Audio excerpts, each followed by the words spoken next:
ฝนพี่น้องเอ้ยฝนอีกแล้วนี่ริมเลยนี่น้ำท่วมนาเครื่องนึงละพี่น้องเลยก็ได้น้ำให้น้ำหน้านี่ท่วมกับ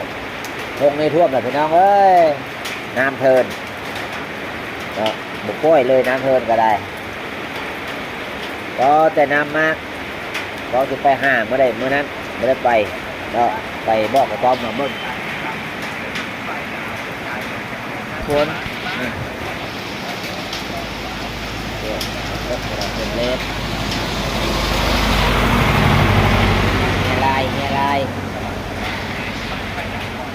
เมียลายมาส่งน้ำละ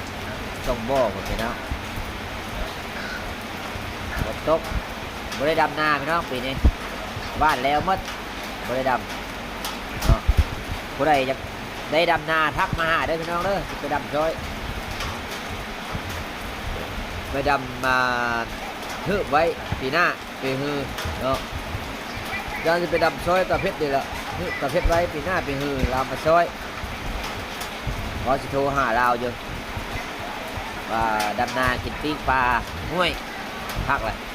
แกงหน่อไม้พี่น้องเนาะธรรมชาติ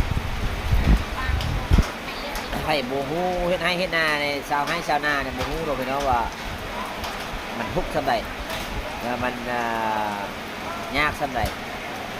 จักเปอร์ขาดเปอร์ไถจักเปอร์ขาซอบต่อซอบแต่จักซอบเจกันให้คันนาอะไรพี่น้องบ้านคันนาบ่ได้อยู่ลาได้บ่ได้ไถนาก็ได้สมมติว่าลูกไถก็ได้เบิ่งบ่อนน้ำหัวบ่เบิ่งบ่อนนี้น้ำบ่หัวบ่คันนาตัวใดกล้องตัวใดใหญ่ตัวใดน้อยยากได้พี่น้องคันนาก็ได้เดี๋ยวนี้บอกว่าหญ้าคันนาบอกว่าเลยเดี๋ยวดูจ้างเขาตัดหญ้าคันนาอย่างพี่น้องเอ้ยไหวตัวเดียวไหวเนี่ยพี่น้องบุกฝนพี่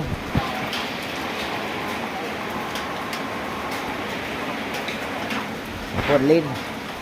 วันนี้ยานมัดมืออยู่วันนี้ฮะยานบ่แห้งบ่เอื้อนเลยล่ะบ่อ้อยบ่แห้งเอาซ้ำนั้นฝนตกดีเข้างามดีแต่น้ำสิท่วมน้องพี่น้องเนาะ